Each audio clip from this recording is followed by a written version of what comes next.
starting take two in 3, 2, 1, go!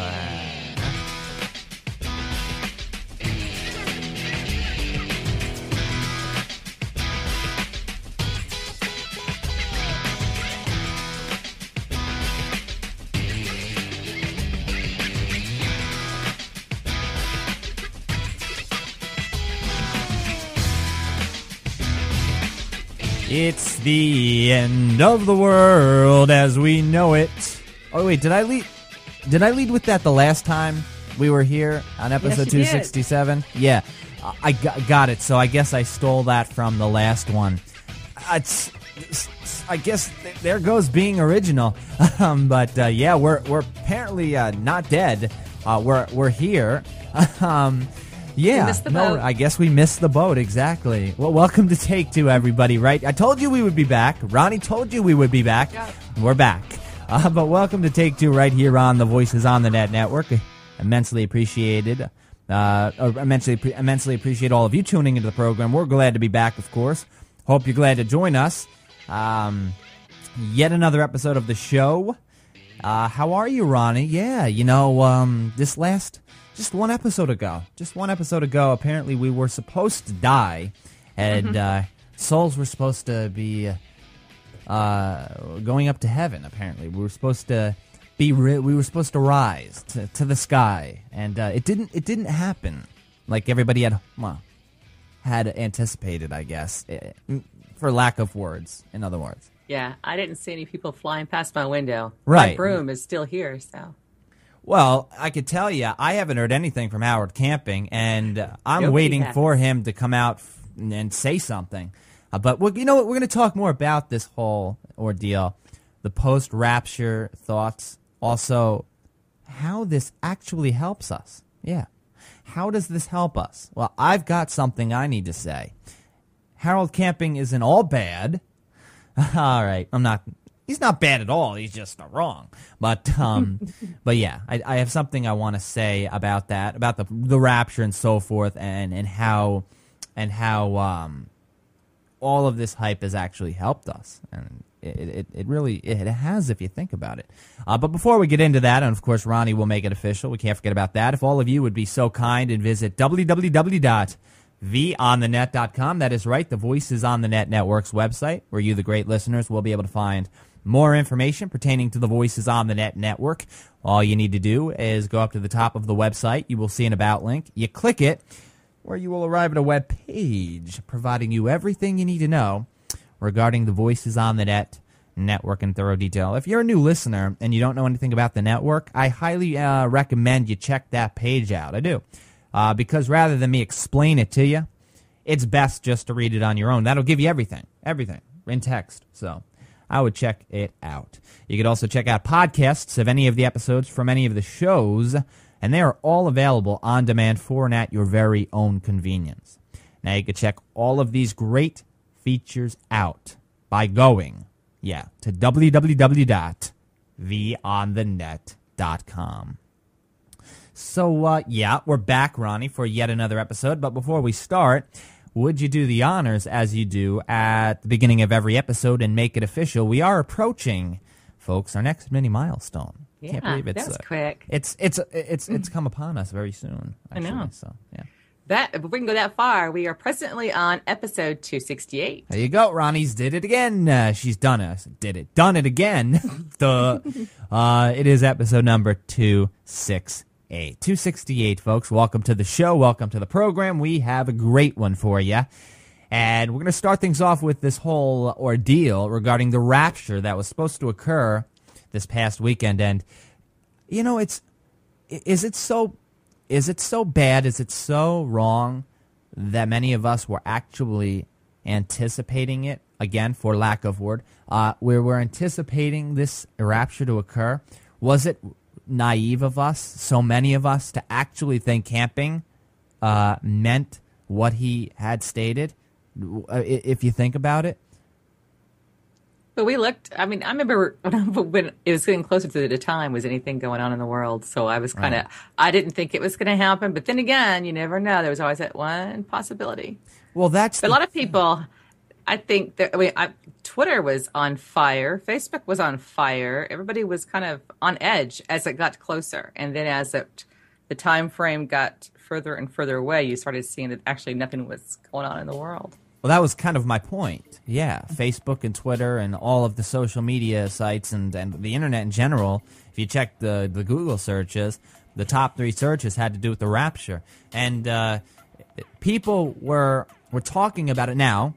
A lot of the people were talking about it in the sense that it wasn't going to happen. People were going to joke about it, in other words, and how camping was just simply marketing. If you think about it, the guy is a genius marketer, if you think about it. Because what he's doing is he's hyping something up. While he's hyping up something that's very conspiracy theory-like, unfortunately, he's hyping something up and making people eye him, in other words. He wrote didn't he write a book? Or he wrote a book, and imagine how many people bought it. So really, as unethical as it is, he is a genius marketer. But people were talking about this rapture. People were talking about the end of the world. Those that actually felt, okay, this is possible. And the thing is, anything is possible. We know that. Anything. Obviously, the world's going to end at some point in time. Probably not when we're alive, but you never know. Whether somebody putting a stamp on when the world is going to end is irrational, in my opinion, and it should be irrational in just about anybody's opinion. Clearly not those that do put a stamp on the bottom of it, but they should feel that way because you don't know. You don't know. And to state something that the Bible says is true, which is not, because we know what occurred. We know what it says in the Bible, right? Is wrong. But this guy, like I said, he's 90 years old. How much more time does he have on this earth? He feels okay. Well, let's go. He out may have with a already bang. left because we haven't heard anything from him. So maybe he was the only one that went. Right. I haven't heard anything. I haven't read a thing. He's hiding. Or maybe he's not. Maybe he's trying to figure out what went wrong. Maybe his calculations were a little off. Maybe, but yeah, it didn't happen. There were a few minor situations around the world. Some small earthquakes, but those happen all the time. So you can't connect it with that day. I'm sure if anything could be done, those that did follow this guy or this guy would try and connect that day with these earthquakes. So, but you can't. You can't. You just can't. Think of all the people that gave up their jobs, what they're thinking about right now, today, after they were told, this is not happening. You need to jump out of it, get out of it. One guy gave her $150,000 of his savings to help this guy. I know. And look where he is today. He's still here. Now he's got bills to pay. Broke. Is this guy going to help him out? See, that's where I bring up those that are naive. But is it so wrong or bad to be naive? Because the end of the world is a serious thing. The end of the world occurs. We're done. That's it. So is it so bad that people actually thought this was going to happen because people left their jobs? They said their quote-unquote last goodbyes. They sold their houses. They sold their personal belongings. Excuse me. And that's what they believed this guy. They thought this guy actually meant what he was saying. And he meant what he was saying. He wasn't true to it, though. But people that did this, that went as far as selling things, was it so wrong or bad for them to do that? And is this guy, the guy that led it all, going to compensate these people for doing that? Now, again, I talked about this with you on episode 267. Is it this guy's responsibility, even though he did lead the movement behind this? Is it really his responsibility? Because you could have decided, I'm not going to believe him, just like you and I did. Each person is defined by their own merit, if you think about it, because they can make their own choices. Yep. They don't have to sell their house. They don't have to sell their personal belongings. They don't have to leave their job. So if they do that, it's that person's own fault, if you think about it. Yeah. Legal-wise, there's nothing you can do because of two things, freedom of choice and freedom of religion. Right. And this fell on the religion aspect, which is really sad to think about it because this kind of puts a black mark, almost makes Christians look like we're, the black ball people.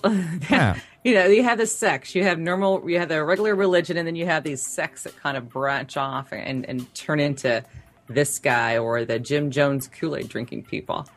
But it's a freedom of choice. If they chose to believe him, and I'm sure you had to do your own research, if this is what you believed would happen and believed in his interpretation, there's not, the law's not going to help you. He doesn't have any right or, an omen that he can pay you back on. Listen, what camping had done or tried to do by trying to predict the end of the world. He tried it once before, failed. Tried it a second time, failed. This is seeing that scientists even have trouble predicting when an earthquake is going to occur. Meteorologists even have trouble predicting weather in some situations. Mm-hmm. It's an inscrutable science. That's really what it is. It's what it is. It's very hidden from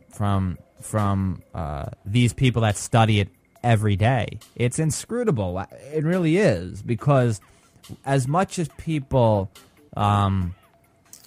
study this, it's tough to crack it. It's tough to crack what the weather is going to do. Mother Nature is going to do what it's going to do. Religion, in other words, clearly is tough to crack because Harold Camping felt that the Bible stated the world was going to end on May 21st, that the rapture was going to begin. So clearly it is not as easy as it clearly seems to him. He thought he was like the Da Vinci Code. Right. It's like so a puzzle. He must be needing a lot of more batteries today to figure out what's going on. But I am surprised that we have not heard anything from him. His radio station is all on reruns. Nothing new coming out of there. Won't even answer calls. So have they done a welfare check on this guy? Maybe he decided to leave his way because of the humiliation. I haven't heard nothing. No one's heard anything from him. Yeah. On his webpage, the front page, it says "Sound of the New Life." That's what it says, which thou knoweth not. You know what? I guess he's got to post something. His website looks like it was built back in 1984, but, to each their own. But no, I haven't really heard anything about the guy. I could look him up and see. There's a site here, Can True Believers Sue Harold Camping? And while you brought up the legal issues that surround those that lost money because of this guy, you also have to bring up the merit situation, because people are allowed to make their own choices. Yep. And that's why I wanted to simply target this part of it, because they can make their own choices. They don't have to do. In other words, if you're going to prepare for the end of the world and you're going to leave your job, well, maybe try and find a backup plan. What's your backup plan if it doesn't happen? What are you going to do if we found out for the second time? What are you going to do? Many people decided to take a risk and not sell their house or not leave their job in hopes that the world wouldn't end. And Ronnie and I were trying to tell you on episode number 267 that the chances of it ending were remote. So, you could have listened to us. You could have listened to, everybody else too. Just about everybody else. Those that did sell their houses, well, I'm sorry. I'm really sorry. Yeah. They can't get 2 bites of the apple, and it sounds like this is what the people want. These people want 2 bites of the apple. They want it to be right. Okay, if they gambled on it and it actually fell through, of course, they're not going to be here, and it was worthwhile of them quitting their jobs and so forth. But it didn't happen, so now it's like you get 2 bites of the apple, so you want to be a winner on both ends. But that's not how you gamble. Mm-hmm. I'm shocked that Vegas didn't have any bets that you could put on there. I wouldn't doubt. Could you imagine? I wouldn't doubt that there weren't websites out there, Ronnie, that were taking bets on this moment. I wouldn't doubt it, but it clearly didn't happen. We're still here, and Yeah. We are grateful, clearly, to be here, which leads me into how Harold Camping and what he did actually helped us, how this hype actually helped us before heading into the associations. How did it help us? Well, for one, we should be grateful that we are still on this earth. We really should, if you think about it. The world did not end. Clearly, people want to be alive. It's nice to be alive. It's nice to be able to welcome each day as you wake up. It's great to be able to experience life and the qualities and so forth that we have that are provided to us and that we can experience ourselves.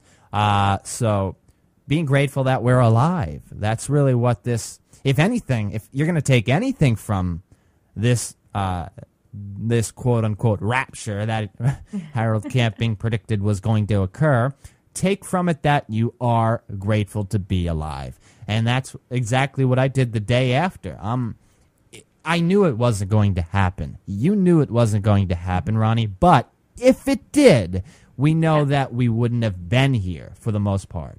So, and this goes without saying, without putting a date on it. Say the random date. Say tomorrow's the end of the world, or next week is the end of the world. Every day you've heard of the saying, "Live every day as if it's your last." Well, right. Maybe using this mentality, taking from what Harold Camping and the media did, hyping this up, take from it, take what you can from it, and be grateful that you're still alive. In other words, Yeah, because look how many family members or even friends made up with each other or told them how they really felt about each other. Right. And the families, I think a lot of the families actually got together because they weren't sure if it was going to happen. I'm pretty sure in the back of their mind, no, it's not going to happen. Right. But still, what if? Right. And so they made that last effort to tell on each other that they loved them, care for them, or whatever. So that was pretty cool. They really did. They did. And those that took this, you take it the best you can, I guess, because we don't look. We're living our lives the way we live them. Everybody has their own beliefs, and if that's the case, then you take from whatever you believe in with a grain of salt. And if something, in other words, we have decisions. We can decide whether to believe in this, whether to believe in that, whether not to believe in this, whether not to believe in that.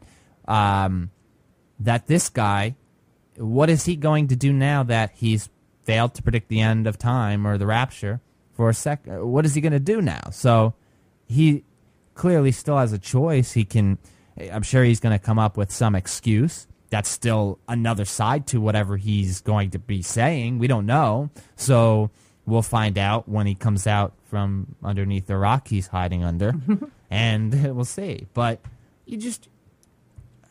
I feel that with this, even though believe me, I was talking about how crazy it sounded, him predicting the rapture and the media attention that they were given to this story, this event. It was outrageous. I couldn't believe sources like CNN and MSNBC, and the New York Times and the Huffington Post and all of these prominent news sources that were giving their attention to this story that clearly many people that commented felt was bogus, was pretty outrageous. So yeah, especially when the CDC Center got involved in it. Their zombie theory of what we were to be like right today. Yeah. That's crazy. But yes, we are still here. We're here for yet another show. And the thing is, folks, that Ronnie and I are going to continue to do the show. Yeah, now, until the next rapture. What is it, 2012? And in the future. Oh yeah, that would be the next. That would be the next one. That would be the next event. That at least there's a bit more science behind versus the May 21st rapture. The 2012 actually has a chance to happen. The stars aligning and and the whole just what's been going into it. There might not be a lot of science around it, but at least there's a little bit. I don't think anything's going to happen, but again, you never know. So we'll definitely find out, and as we approach that, we're not too far off, clearly, but we'll take it just as we took it with the May 21st event. All right, we got to move into your associations, folks. That is right on this 268th episode of the show. Take two. So we're going to get into your associations. Look forward to what Ronnie's funny law is going to be for this 268th show. But before we get into them, it is time to thank our sponsor. Yeah. Audible.com. This portion of the 268th episode of Take Two is brought to you by Audible, and we thank Audible for their generous support of the Take Two program as well as the Voices on the Net network. Now listen up, because Ronnie and I have a great deal for you, and you don't have to spend a dime. You don't have to spend any money whatsoever. We want you to try this out. We really do. Where you will receive one free audiobook and a 14-day free trial to browse the 85,000 audiobooks that Audible has to offer. Quite a bit. Always adding new books to it, which I like. I like that they're consistent. They're always focusing on providing for the consumer, and that's what I like in a company that really takes care of the customer. And Audible does a great job at that, and you don't have really, there's no risk because you're getting a free book and a free trial. But let me talk a bit about what you'll get before giving you the link on how you can take advantage of this. Say you're not an avid reader, or say you are an avid reader. You are used to holding a book in your hand. You're used to reading traditionally word for word. You still, even though you read, enjoy listening to media, right? You still enjoy watching TV. You enjoy watching your movies. You enjoy listening to shows, radio shows, right? Well, if you are, then an audiobook should at least, you should at least try it, because it's comparable to all of the above. If you think about it, because somebody's reading to you, the auditory experience. And many people do retain information, maybe not better, but differently when somebody's maybe talking to them, when you're listening to somebody.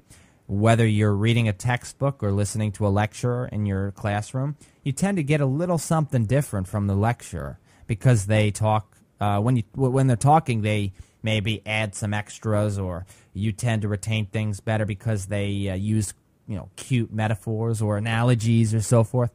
That's what I like about Audible, the auditory experience. When I listen to something, I tend to retain something a bit better. I tend to, at least. That's why when I read traditionally, I read and I speak while I'm reading. I read out loud, and it helps me. So try this out. Try Audible out. I'm sure you will enjoy it. Ronnie and I really are sure. But you really don't have any risk whatsoever because you get a free audiobook and a free 14-day free trial, the 2-week trial. Go to audibletrial.com/take2 right now. audibletrial.com/take2 to take advantage of this amazing offer. You'll be glad you did. audibletrial.com/take2. As always, we thank Audible for their generous support of Take Two as well as the Voices on the Net network. That is audibletrial.com/take2. Cool. All right. Yeah. I wonder if Church's book is on there. What book? Oh, what book? Church. It's the End of the World. I wonder if he put his book on there. Oh, you mean camping? Camping, yes. Oh, I was wondering what you were saying. Church's book. Oh, yeah, camping's book, yeah. I don't know if it's on there. I don't know. I haven't checked, actually.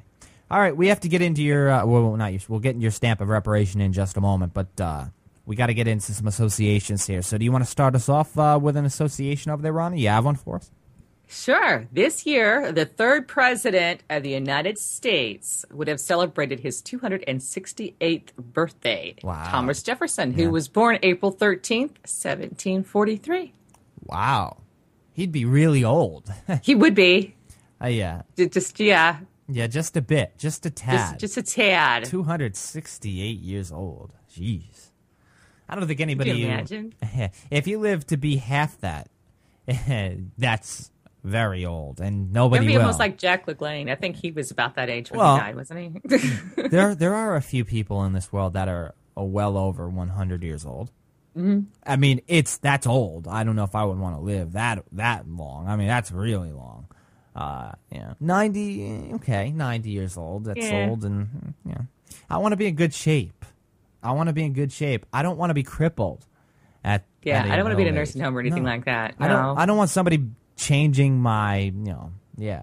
I don't want somebody wiping my. I want to be able to do all of that. I like the control, personally, and it's private. So I would rather, if I had to go through that, if I were simply existing at that age, maybe I would decide the latter. I don't know. Not living, maybe. I love life. No, don't get me wrong. But there's a definite choice between existing and living. And if I'm existing, what's the point of being? Yeah. Because that's not living. But No.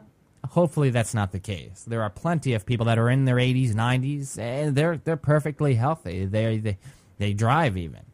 My grandmother's in her mid-80s, and she drives, and she's in great shape. So It's my grandpa. Same thing. Although I don't think I want to be on the same road, but still.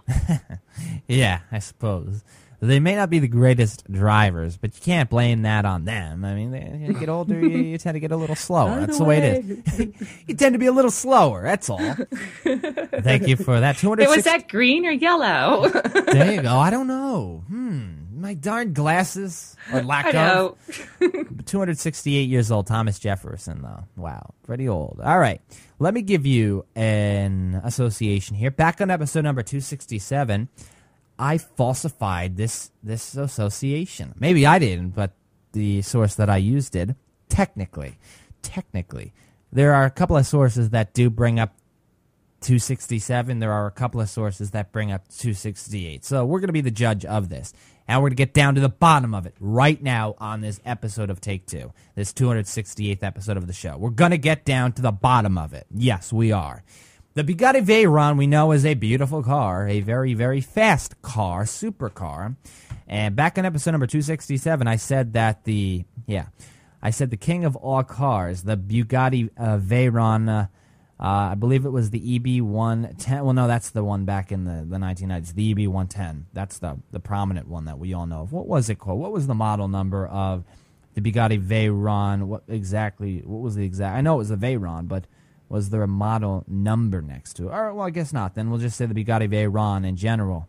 Because I don't know if there's any specific. I'm sure there's. Back in 1990, there was the EB110, which was one that. Well, no, actually, that was the Bugatti EB110. My mistake. See, I'm not a car expert, so I wouldn't know. The Bugatti Veyron, I guess it's just the Veyron. Back on episode number 267, I stated that it was the fastest production car on the planet. Right, at 267 miles an hour. Well, if you were to do the proper math here, it's 267.8 miles per hour, which rounds up to what? 268 miles. 68. So it would be 268 miles an hour rather than 267 miles an hour. However, the article is quite misleading because the original article that I read back on episode number 267 was the king of all cars. The Bugatti Veyron tops 267 miles per hour. There it is, though, that key word being tops, so it could be faster. So even though it was 267.8 miles per hour, it stated tops, so I guess they could get away with it. So misleading, maybe not necessarily falsified in the pretense, but we know that it is 268 miles if you want to round it. So 1 mile, not going to make much of a difference unless you're in a race and it's that close. But yes.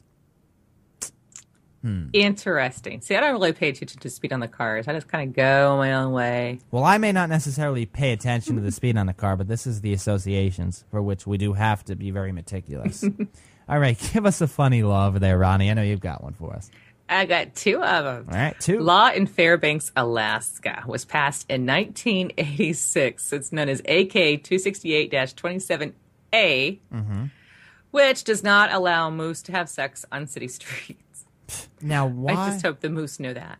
Oh, actually, you know what? I was going to say, why would they even have a law like that? But I guess the moose population is really, really prominent or really, really prevalent up there, isn't it? Yeah, but how do you get the moose to read the law? I know. Did they read the road signs like the deer crossing signs we have here? I don't know. Are moose, are they smart? I don't know. Do they have prefrontal cortex? Do they have a hippocampus? Can they retain information like humans can? I don't know. Apparently, Alaska thinks so. Yeah. You know, our deer can read deer crossing signs, I guess, because we have deer crossing signs up and not a single deer crossed there. Or rather than placing signs, cities or counties or even states for that matter, what they'll do is they would place sound so that deers don't cross the road. They'll place an invisible wire that actually has a very high-pitched noise, and animals will stay away from that noise. So rather than placing signs, which seems a little dumb to me and to you, you place the sound, the invisible wires that send off a sound, and they stay away from it. So they don't get hit by cars and they don't cause an accident and so forth. But yeah. What's your other one? What's your other association? The other one has to do with Clint Eastwood, as a matter of fact. He was mayor of Carmel, California back in 1986, and he stopped and repealed a law which was known as SB 268, which prevented people from eating caramel ice cream while standing on the sidewalk. So you couldn't eat caramel ice cream while standing on the sidewalk, but you could eat peanut butter ice cream while standing on the sidewalk. You could eat peanut butter, just not caramel. What the heck did the caramel do to friggin' Eastwood?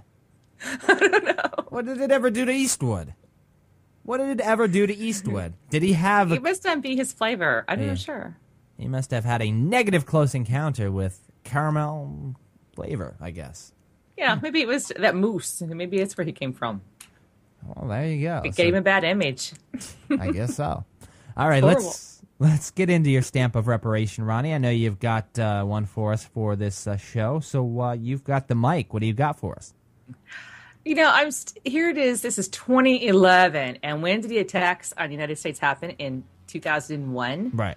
We still have families that have not gotten, justice served yet. And we still have people that have not answered the call because, our right, everybody's right in the United States has the right to grieve our differences with the government in a court of law. You cannot be prevented from doing so. But apparently in Boston, the judge there seems to think that, he has better leeway than anybody else. And so he wants to prevent United Airlines, which is actually the Massport that's out there, from having to go to court and answer as to why they allowed 19 hijackers, at least played their role in it, of entering these planes. Mm-hmm. The family of Mark Davis, who was a 31-year-old pro hockey player, died that day. Their son died that day on Flight 175.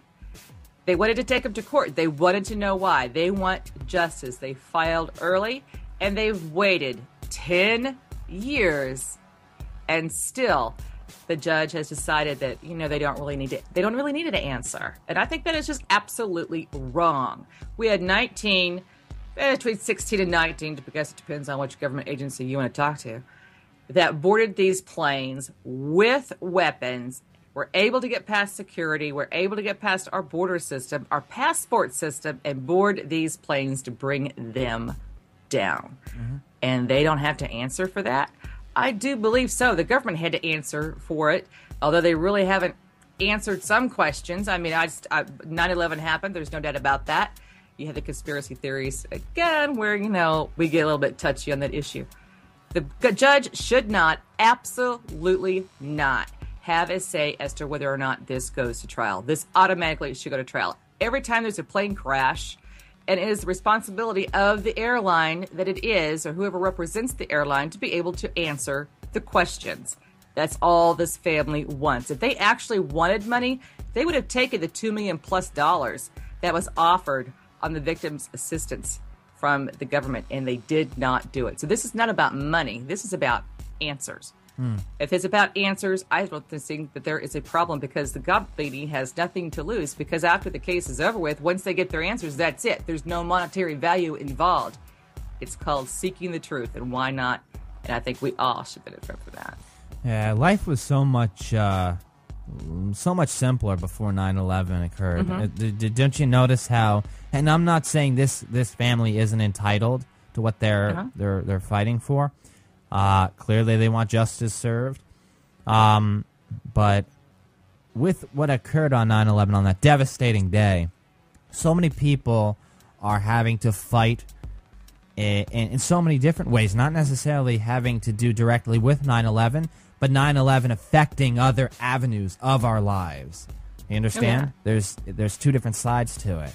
That life was so much simpler before 9/11. Sure, we had threats to our, threats that were against our homeland here in the United States of America, but we felt that we were indestructible. We were immune, right? And we felt that nothing could hurt us, nothing could touch us.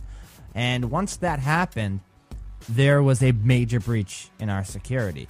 And it didn't only leak into the defense of our country, because clearly it did, but it leaked into other avenues. And that's why you could place major emphasis that the economy is in the tank because of that, because clearly that has a lot to do with it, what happened on 9/11, and so forth. So yeah, it just, I wanted to bring that up. It makes me think every time I hear of stories like this, or I just hear of negative, not necessarily negativity, but this wouldn't happen. We wouldn't need to be hearing of somebody trying to fight for their dead son's justice. Understand? Yeah. I mean, we should not have to have done that. I believe that these airline companies that were involved in this case, because we're talking about four airplanes that were just taken over, that they don't have to answer. They're not asking actually for monetary damages. That's the least of their concern, because that's not going to bring back their son. What they want to know is the answer. They want to know why. What did you do? What was in place that should have been in place? What was overlooked? Because, that brings actually a positive realm to everybody else. We wouldn't be going through what the TSA is doing right now. We would understand who dropped the ball and who needed to pick it back up again and continue on in the security that we have in present day. But I think they should have that right, and nobody should be denied that right of receiving answers. Why didn't the airline industry just go ahead and outright answer the people instead of hiding behind the closed doors? Oh, absolutely. Oh, it's a long time after the fact that we're talking about. We're nearing the 10-year mark. So it's been a while. You're wondering why it's taking so long. And they've been fighting this whole time of not being able to go to court. Right. And you're wondering, did the guy that died have a life? I'm sure he had a life insurance policy, because if that were the case, then this should have been dealt with a lot sooner. But that's why people go to court. That's why people take it to the next level. And clearly, after 10 years, this family's not going to give up. So that's good. And again, the thing is, people feel, well, they shouldn't give up. They fought for this long. Well, you might as well keep going. You're halfway through the race. Well, why are you going to quit now? You're 75% through the race. Why are you going to quit now? So they're going to continue going, and we'll see what happens with that. So thank you, Ronnie, for your stamp of reparation. A great one. Not so great that the guy died, but great one to definitely talk about. All right. We've got to move. We're going to head to the break. Then we're going to move into the second segment of the program. But before we get into it, let me tease you. Let you know what we're going to be going into. That is right. Ronnie and I are going to be talking about two studies. One that shows television use. Yeah, television use doesn't affect a teen's sleep schedule. Yeah, television use. Did we all think television use affected a teen's sleep schedule? No. Well, apparently it really doesn't. But tech does.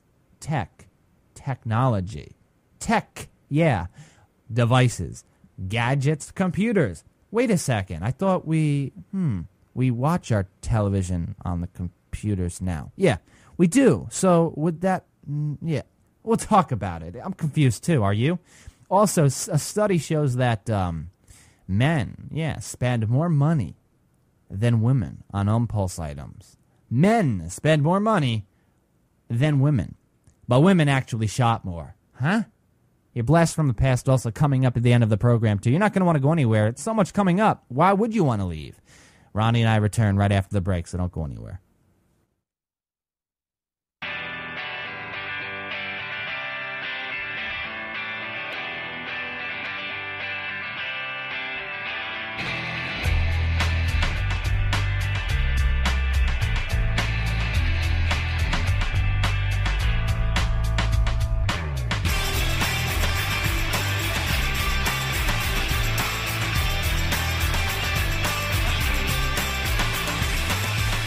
And we're back. That is right. Ronnie and I are back we have returned for this 268th episode of the show. Yeah, we're getting up there. We're approaching the 300th episode. It's amazing. I know it is. We have to get through the 27th mini milestone, which is the next one first.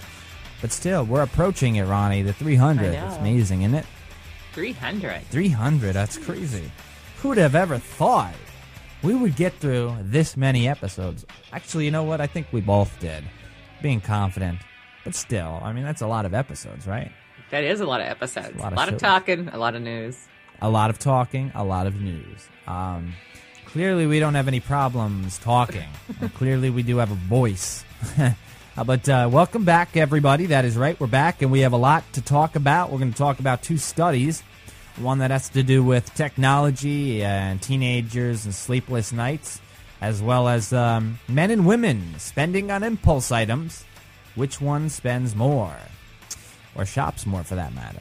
But before we get into all of that stuff, if all of you would be so kind, would you please visit www.vonthenet.com. That is right, the Voices on the Net Network's website, where you, the great listeners, will be able to find more information pertaining to the Voices on the Net Network. All you need to do is go up to the top of the website where you will see the About link. You click it, where you will reach a web page that will provide you everything you need to know pertaining to the network in thorough detail. Great web page for those of you that are new to the network. You could also check out podcasts of any of the episodes from any of the shows, and all of these great podcasts are on demand for and at your very own convenience. You can check all of these great features out by going to www.vonthenet.com. All right, welcome back, Ronnie. How are you? Thank you. Yeah. Pepto-Bismol time. I have to talk myself into drinking these things, you know. Pepto-Bismol, yeah, that's the pink stuff. The pink stuff. Yeah, I remember when I was young. I can't remember the last time I took that. I can't remember. When I was younger, I took it because I would get an upset stomach on the bus to school every now and then, so I would take it to relax my stomach. But I haven't taken it in a while. I don't like taking medication, period, especially liquid. I think it should be that should be banned. You should make it taste better. They don't. Well, the thing is, this is something that, and I want everybody to understand this, all right? I do. You too, Ronnie, you're everybody. You're in that group of everyone, though. Oh. Yeah, you are. You would be, I think. I'm just kidding. But yes, if the medication tastes good, usually it means it sucks. There's your general my theory. grandma said the same thing. Yeah, the worse it tasted, the better it worked. Absolutely. That's usually how it works. If it tastes good, it doesn't work that well. It's not that great. If it tastes bad, well, it probably has stuff that's good for you. May not taste good, but it's good for you. So, general rule of thumb. Pepto-Bismol may not taste the greatest, but it definitely makes your stomach feel better, doesn't it? Yeah, to a degree. If you can get past the swallow. Yeah. Well, you just hold your nose and, hold your nose and do this.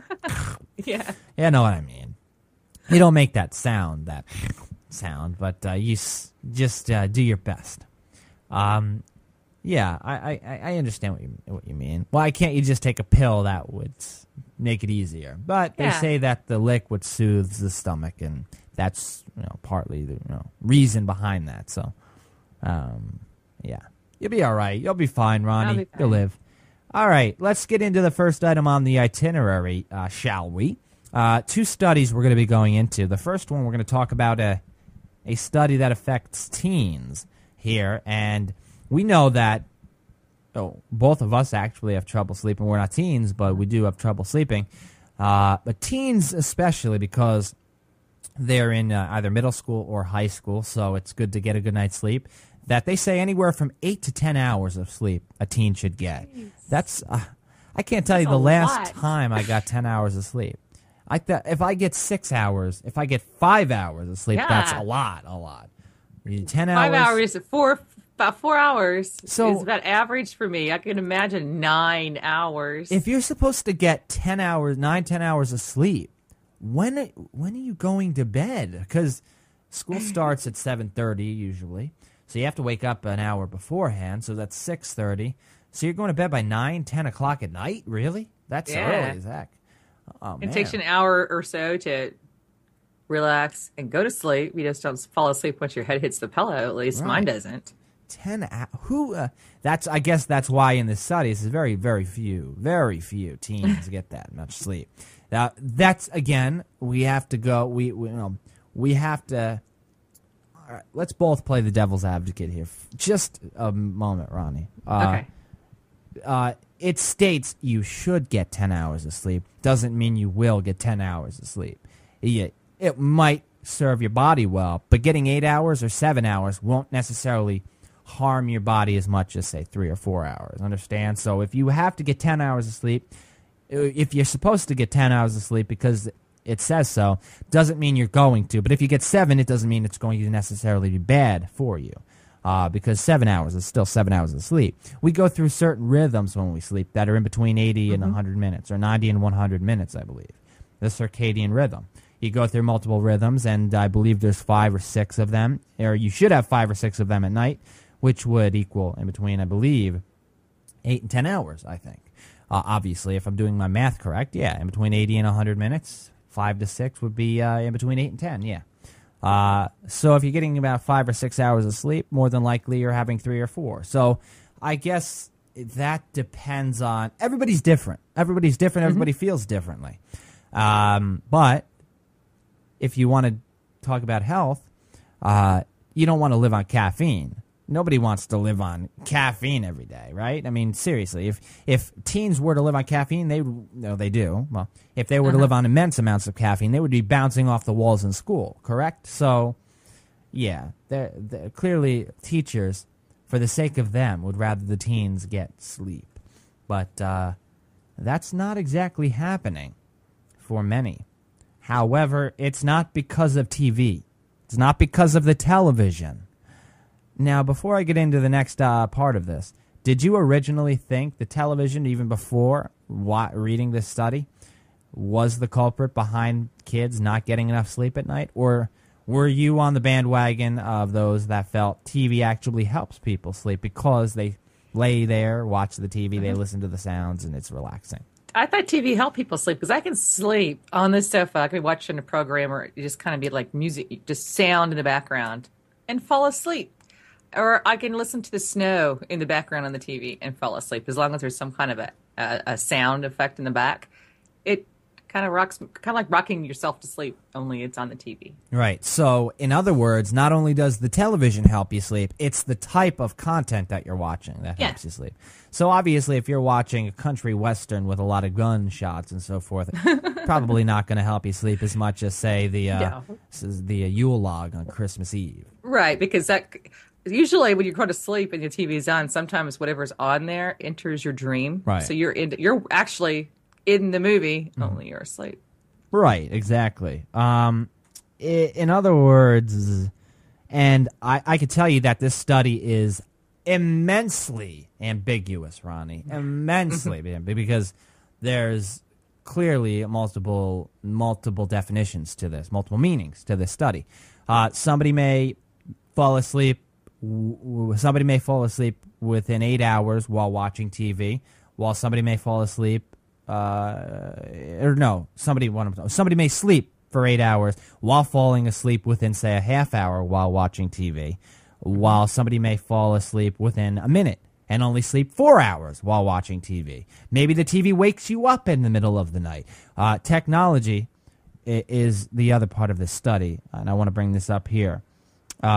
Which was linked to the sleeplessness in teens, rather than TV. Yeah.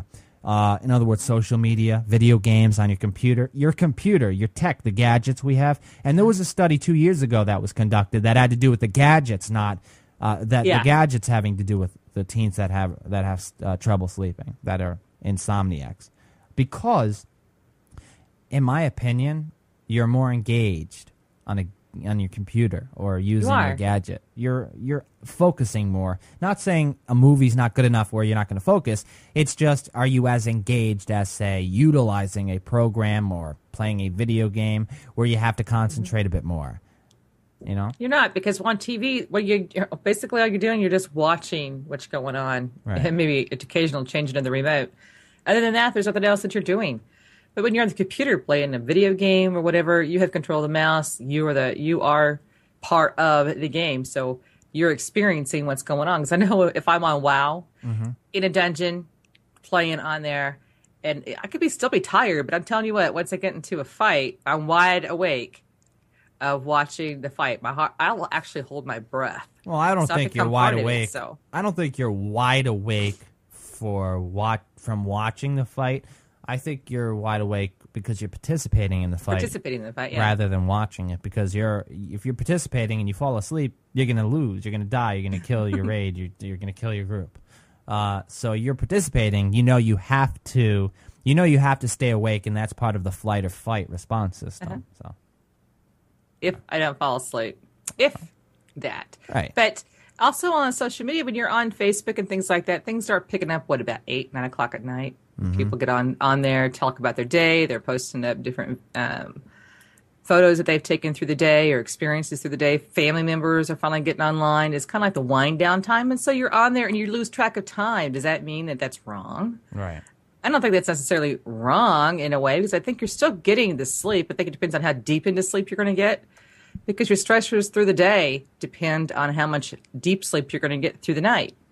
I think they forgot that part of the story of their research when they brought this out. Right. You also have this part that has to, seeing that technology is the culprit here, and a lot of people sleep with in the same room as their routers, their Wi-Fi routers, and the electromagnetic radiation that has been, apparently studied, that apparently is released from, it might be a small amount, but could have an impact on one's sleep schedule. That's why they say don't sleep in the same room as a router or so forth. Cordless phones, cell phones, obviously you're not going to keep your phone in another room. You may keep it in the same room as yours.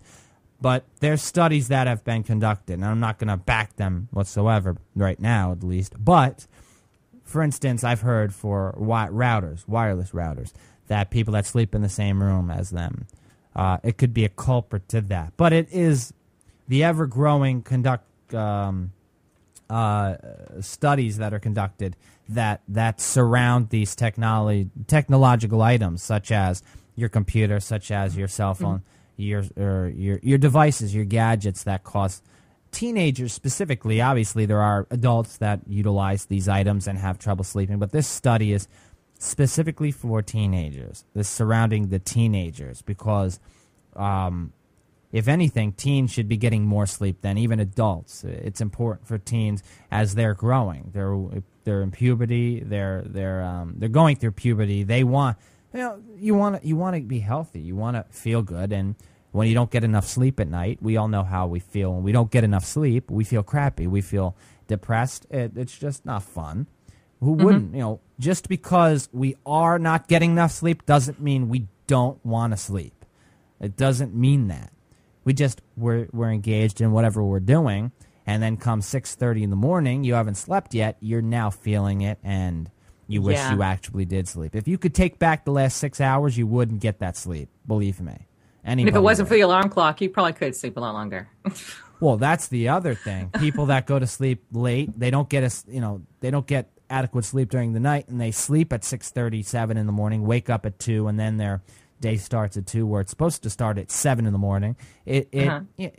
Now their circadian rhythm's off, and that's not necessarily healthy. Getting up at 2:30 in the morning, or 2:30 in the afternoon. You think, you're getting 6 to 8 hours of sleep. 6 to 8 hours of sleep. You're waking up at 2:30, where you should be waking up. There's a reason why morning starts at 7, or earlier in the morning. You wake up in the morning, you go to sleep when it's evening. That's how it is. That's how it's supposed to be. But then again, they're talking about teens, but let's think about, we're in our 20s. When you have different types of jobs, working night shift, then you switch into day shift, so your shifting's all turned off and about. Or when you are a teen and you're going to school on the weekends, you're out all night or whatever. You're out with your friends doing whatever. Everything is off. Everything is off. And so you spend that entire week that you should be on schedule, trying to get back onto schedule, and voila, here you are back on Friday, Saturday, and you just sleep it all day long.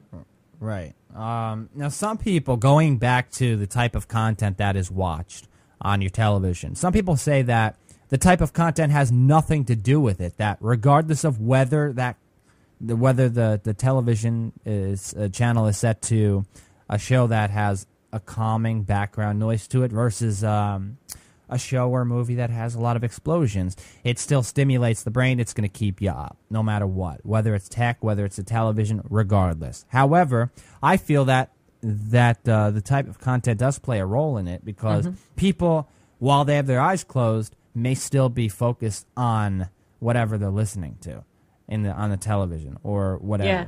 They may be focused on that calming background noise in a movie that has that associated with it, or they may be focused on the show or movie that has gunshots and explosions, and they're still going to be up if they're listening to the explosions. I know that I have, even though I have my eyes closed, I may still be tuned in. But also, when you're listening to, say, the radio, and you're trying to go to sleep, it helps you. Or you're listening to your music via your MP3 player, maybe. Or if you're really old school, a cassette player, maybe. But yeah, you're trying to head to sleep. You're trying to maybe stimulate your brain in another way. I know that sounds counterintuitive, Ronnie, but you are in a way. You may be stimulating your brain in another way, right?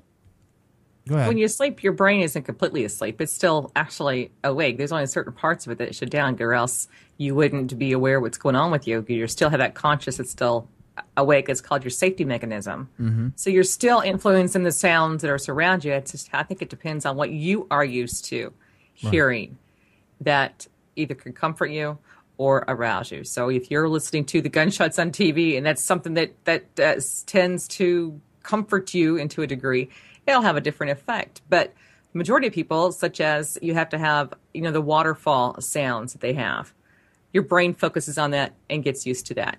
The binaural beats, same thing. You're sitting there, you're listening, your brain becomes used to it. I think it depends on what it is, what you're using it for, and what your brain is actually used to listening to. Because let's look at babies. When they first come home from the hospital, they're sleeping like a rock or sleeping like a baby type thing. But one sound, you have those parents out there that want everything completely quiet. Don't wake the baby. Everything's going to be quiet. And then when that atmosphere changes and you've got all kinds of commotion on, the baby can't sleep. I think that continues to work and affects us today, even as, in our 20s and so forth. Right. Ronnie, why do you think hypnosis is very relaxing for people? If you think about it, why do you think a hypnotist, for instance, the audio that I listen to, Glenn Harold, who's a very world-renowned hypnotist, been one for over 20 years, and there hasn't been a night where I haven't fell asleep from his audio, and it's helped me each and every night. Why do you think hypnotherapy is helpful to somebody that's trying to get to sleep? It's the calming of how the person is speaking.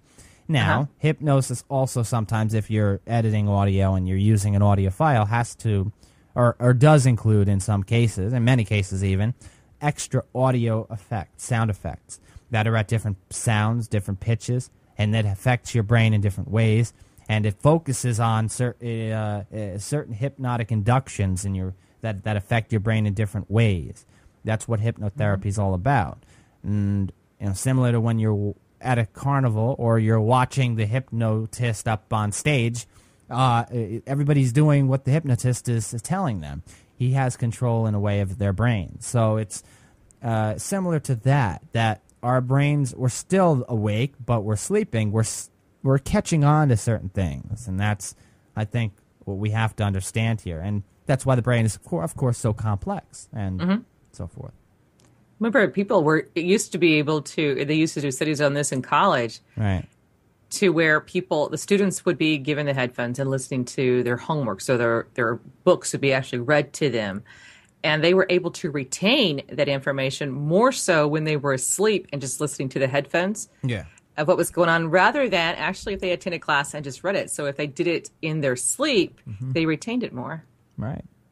It's all interesting stuff. I thought going into this would be great because we talk a lot about studies on this show, and it's a big part of this show. where we base our discussions off of studies and we go over what we think of them, and then base maybe other studies off of this study, and then just in general, other items and other theories. But wanted to talk about this, how it was interesting that they brought up not TV watching. In other words, not watching a television show has maybe nothing to do with sleeplessness in teens, while internet use or technology does. Yet many people watch their television shows on their computers or their gadgets. So it seems like one kind of intercorrelates with the other, in my opinion. And Ronnie and I talked about how, television shows and the type of content you're listening to while you're sleeping via your television set has something to do with, say, whether you get to sleep faster or at all, maybe. Maybe not as much as technology being engaged because of what you're doing. You're actually you're controlling that device more than, say, a television, where you just simply watch maybe something. You're not necessarily participating as much as you would, say, in a video game or something you're doing on the internet. All right. We do have to move into the next item on the itinerary on this 268th episode of the show. We're going to talk about a study that has to do with men and women, where one of the sexes spends more than the other. Yeah, but one of the others shops more than the other. Can you guess which is which? Well, I did tease you before. Can you remember? Well, if you can't, we're going to go into it, Ronnie and I, in a bit. Or in just a moment. Not in a bit, but in a moment. But before we do that, it is time to thank our sponsor. That is right. This portion of the show is brought to you by Audible.com, and we thank Audible for their generous support of the Take Two program, as well as the Voices on the Net network. Now you're going to want to listen up to what Ronnie and I have for you here. A great, great deal. A great offer where you do not have to spend a dime. You don't have to spend anything. No money to receive this offer. And Audible is home to over 85,000 audiobooks to choose from, always adding new ones each and every day, which is one of the many great features of this great service. You'll receive one free audiobook and a 14-day free trial to browse the selection of audiobooks offered at Audible. By benefiting from this great deal where you don't have to spend a dime. All you need to do is go to audibletrial.com/take2, right? audibletrial.com/take2 to take advantage of this great offer. And Ronnie and I are so confident that you will enjoy this, that you'll want to continue to be a member. You'll want to pay for a subscription. And note that if you do, you're supporting the Voices on the Net network as well as the Take Two program. So we appreciate that. The thing is, if you're an avid reader, or even if you're not an avid reader, the chances are you enjoy listening to media on your computer or your MP3 player, watching TV. Maybe you retain information better. Say you're in a classroom and you're reading a textbook, yet somebody's speaking to you, talking about the same exact material you're reading about in that textbook. You retain what that person is saying over reading. Many of us have that benefit. I tend to retain information better when I'm being read to or I'm listening to something. Audible is beneficial to me, as is to Ronnie. We think you'll like it too. Go to audibletrial.com/take2 right now to take advantage of this offer. Get the auditory experience. We think you'll like it. As always, we thank Audible for their support of the Take Two program, as well as the Voices on the Net network once again. And finally, the link is audibletrial.com/take2. All right. So, Ronnie, guess what? Another study. And this one has to do with both you and I. I'm a man, you're a woman. Or am I a woman, you're a man? No, I'm a man, you're a woman. Yeah, that's how it goes. It's today. Think that's how it goes, at least today, for this day. But yes, a study shows that men spend more money on impulse items than women. Bet you'd never thought you'd hear that. But I didn't. But women shop more. How the heck does that? How do they interrelate with one another? One spends more while one shops more. I want to hear what you have to say about this. Then we'll get more into this before heading into the blast from the past. You're right. I didn't think I'd hear this at all ever be said. But I think the reason why that is because women, we go out, we are looking for a sale. the cheap. We're looking through the magazines. We're looking through the sale circular ads that come in. And when we see an item that we like, we want to see something that's cheaper. So we will shop longer, go someplace else, actually from store to find a cheaper brand or a cheaper model, in that area. Men, they don't want to walk all over the store. They don't want to go through all that maze and haze and stuff. They see it. Ooh, I bought it. I'm in there. I'm out of there. I'm done. So they don't look for the sales. I also think, and this is a clear-cut statement because we know it's true, not saying anything against women, but we know men tend to make more than women. Typically, men are usually the breadwinners. We have what is called, what, Ronnie? The purchasing power. And with that comes responsibility and what we should maybe limit ourselves from purchasing. Doesn't mean we're going to. No. So, in other words, we tend to have the control over that. Means we could buy more than what women buy, or we could buy more than women, in other words. Could we get it cheaper? Because we see now you can give us an allowance, and I'm telling you what, we can make it spend. See, you're bringing up the sale aspect to it. Yeah, you're bringing up the sale aspect to it. You're saying, okay, you guys spend less because you focus more on sale items. That's what you're basing it off of. Also, less control because, well, the men may hold the purchasing power. But then you talk about, say, women shopping more than men because that's what the study stated. That men may spend more, women shop more. That right there, when you're talking about the interrelation between the two, it's interesting because impulse items, I mean, they differ from item to item, clearly. And depending on the store you're in, different sales sales differ, clearly. One sale may be noticeably cheaper than another, yet the items are comparable. But are women that meticulous that they will focus on comparable items and then they'll go from store to store focusing on the actual sale price, even though it's a comparable item? Yeah, we will. We look for the big deal. You would know. You're a woman. You would know more than me. I'm not a girl, so I don't know. We want to see. We find the biggest deal to save the money because see, when you're saving money, you get to spend more. Well, there you go. But you also you have to understand that you're saving, and you're saving more, so you could buy more. But you're also buying products that are on sale or aren't as maybe high quality as say what men purchase. So you may be buying more, but the quality is crap. Just want to say that. No. Not really though. I mean, you're looking for an item. Let's just say you're going to the mall. You got how many stores there that you can go there, and you actually have the purchasing power with some of these people because you can kind of almost do them down to a different price. But you're looking for sale items. Some of the stores now even honor other ones, and so women are very good couponers. We will find the coupons. I'm telling you what, if there's a sale out there, we will sniff it out big time. If there's a shoot, if you want to dress all kinds of kids and take them to the mall, I'm telling you what, you can go out there with a woman and she'll come out there with 4 outfits for 3 different kids, spend less than $100. And then there's other women that will go in there, and I swear they will spend the buku bucks and walk out with like 1 outfit because they're paying for actually a price, a name tag. And that's the one thing I think a lot of women that we don't do. We don't go out there and look for the name tag brands. We look for the biggest deals. Right. And I think also what has to do with this is whether or not, also age, I bring in age. Maybe women that are younger maybe have more of the impulse to buy items than if you are, say, older, maybe 20 years older. Also, say you have a family. Maybe the spending diminishes a bit. Yeah, if you think about it. If you are in a family, who's the breadwinner, who holds the money, maybe the man.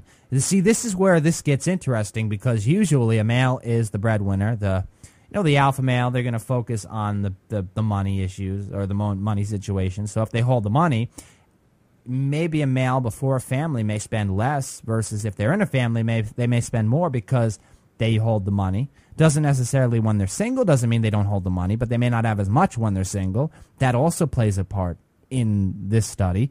But would that have also any effect if you think about it? Because a male that's single is free to do what they want. Are they going to be more? Are they going to be? Is the impulse going to be there for them to spend more money on items rather than if they were in a family?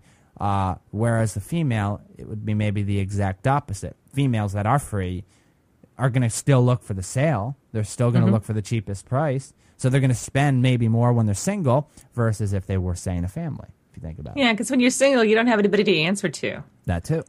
There's you don't have the other person to answer to. You don't have someone telling you what you can do, what you can't do, and you're still kind of rebelling. But you also have you don't have as many bills, and then when you get married, there's the cumulative bills, house payments, rent, kids, whatever. That kind of puts everything on a different stance because now you're on a budget that you have to answer to. Even though if when you were single, you still had a budget, but it wasn't something that you could still live within your means. So if you could live without it if you had to. But when you get married and have kids, it's a whole different ballgame because now you have a budget to sit within because there's some kids that depend on you in a household. Right. Now, those of you that are listening that say males precisely, maybe even females too, but some of you, maybe many of you are maybe unfettered when you're going to a store and you're searching for a product. You see that there are 3 different types of that same product. One for $80, one for $150, one for $300. You'll pick up whichever one regardless of the price. Whereas maybe a female or somebody that's maybe more conservative will actually look at each box and choose which one's best for them regardless of price. And then you have somebody that's even more conservative that's simply going to go for the lowest price item. That's it. They're not going to think about it. Those that are very unfettered, though, when they go to the store and they see item here and item there, they just simply reach their arm out and take it, and buy it. They don't even think twice about it. They don't. Right. They're definitely more liberal. Definitely more liberal in that sense. I think also if you've noticed if you're on the internet, the impulse buying that comes across there because you have the ads that come up, you click on the ads, boom, you want this, you want that, and then you then you go and look for it. Either if you're on eBay, you're going on there, you're looking for the deal, a deal. Even though you haven't even seen it, but you're still looking for a deal. Right. You do that same thing when you go to the store. You're doing the same thing pretty much. I mean, I know guys that won't even bother even to go past the the entertainment center. Boom, they're done. They're out of there. They don't want to go any further. I mean, they have an itinerary, what they're going to go in there and get, the pathway they're going to get there, the shortest route back up to the cash register and out that door. Versus a woman, we will go in there, we will shop around, even though it's not even something that we need. We have to look at every single item, pick it up, look at it, go around, because something else just might catch our eye. Absolutely. And it really is a very intriguing study. That some studies we go into are maybe less intriguing than some others, but this one I thought was pretty cool. This was pretty interesting to hear because if you wouldn't have heard, I'm pretty sure many people would have thought the exact opposite, even in the spending category, just because we're bringing up impulse items, because we talk about quantity versus quality here. While men may spend more, as we found out, women may spend less but on more items. They look for the sales. Maybe 20 items that women buy are maybe 3 times less than 15 items that males bought, but they're twice as much as what the women paid for theirs. You understand? So it gives you the understanding that the items, the quality of the items. I'm not saying that, okay, you're spending 3 times less on an impulse item because of a sale, Ronnie. That means your item is crap and it's not going to last and so forth. Because there are sales of very great products still. Mm-hmm. But clearly for the male, they're not going to have, there's a possibility, say, of you spending money on a sale product that's crappy, whereas a male is going to spend, say, 2 or 3 times more for their products, and they may not have as big of a chance for their item to be crap because they're spending more. You spend more, the possibility of there being any type of a crap item is lesser. Clearly, it's just the possibility is different. True. Plus, when the men go with the women, imagine them shopping together. Of course, he has to hang on to the purse and so forth as he's going through there. So, yeah. Oh, I tell you, that's why. Isn't that what benches were invented for when you go to these stores?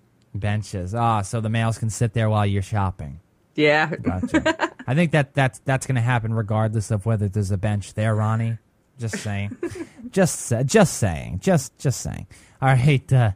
That's all the time we have for that item. We got to get into your blast from the past on this 268th episode of the show. So what do you say, Ronnie? We head into the past. You ready to go into the past, a past discussion that you and I delved into at one point or another? Oh, I'm ready. Let's go. Yeah, let's go, folks. All right, folks, here you go. Enjoy. This is your blast from the past. You know, a few years here and there, but say, 5 years from now, you're asked to remember what you did yesterday. Currently, present day, though, but 5 years from now, you're asked. Mm-hmm. All right? Will you remember what you did yesterday? How about the day before that? How about the day before that? And then so on and so on. Does priority play a huge part in this? Say it was a big day. Say it was a sad day. Say you lost somebody very special, very close to you on the day before yesterday. And then 5 years from now, somebody asks you, Hey, Ronnie, do you remember what happened on October or November 1st, which was, as of right now, it's November 3rd, 2010. A couple of days ago would be November 1st, 2010. So, Ronnie, do you remember what happened back on November 1st? Say something big or something very sad happened.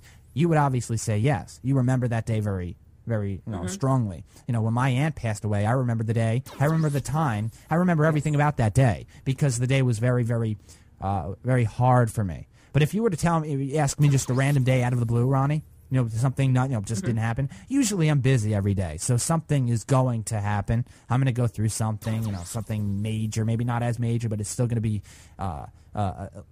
prominent enough for me to understand and remember, okay? Right. But you understand what I'm saying here, that 5 years is a long time, that you're not going to remember every day? It has to leave a mark. For me to remember it, it would have to leave a mark on me. It would have to be, okay, like if someone asked me, do you remember what I did, November 2nd, 5 years from now? I'm going to know because that made a mark. I went out and I voted and did such and such, such and such. Right. But if you just named a day out of the year that is not associated with either a holiday or a traumatic memory or something that was exciting for me, that benefited me in some way or left a mark on me, right, I wouldn't be able to remember what I did 5 years from now. Right. Now, it seems like a lot of these little things in the past would be trivial, right? You'd think that even the little things would be trivial because, after all, Ronnie, it is our lives. We are going through our lives, right? If we're not, would it be that our lives are that unimpressive or we just can't remember anything because we're stupid? No, it's not that. It's because there's 365 days in a year and we can't remember every single day because so many things happen. Remember, there's 24 hours in a day. Some people are up for the full 24 hours. Some people are up for 10 hours. Some people are up for 14 hours. Different people have different lives. Different people live different lives. Some people are more busy than others, so they're going to have more trouble. Actually, I want to ask you about this. I want to hear your opinion on this matter. Do you think those that are more busy than others, that are busier than other people, are going to have more trouble remembering certain days than those that aren't as busy, that have more time on their hands? Or do you think it's the same for both? It just has to do with different. If you're more busy, you're more occupied, you got a lot of things to do, you rush. Right. I think you remember less. Because of the hectic schedule? Yes. Yeah, I think that's a question that can be answered. If you were to poll, say, 100 people and ask them that very question, I think you'd have a strong opinion, exactly how you stated, that those that have busy lives would remember less. There you have it, folks. Your blast from the past. Clearly, that was back in November of 2010. 2010 seems so far away, doesn't it? It does. November. Certain things in our lives are just more important than others, and when it comes to remembering, and definitely interesting to talk about. All right, that is all the time, though, Ronnie, that we have for this 268th episode of the show. Another showdown, but we'll be back. Yeah, another one to go. Yeah, well, plenty more to go. But yeah, one at a time. Yeah. But we will be back, God willing, for the next episode to do it all over again for all of you, and we appreciate you tuning in. Hope you enjoyed this episode and so forth. But we do have to go. Until next time, much love to you all. Bye-bye, ladies and gentlemen. Take care, everyone. Bye-bye.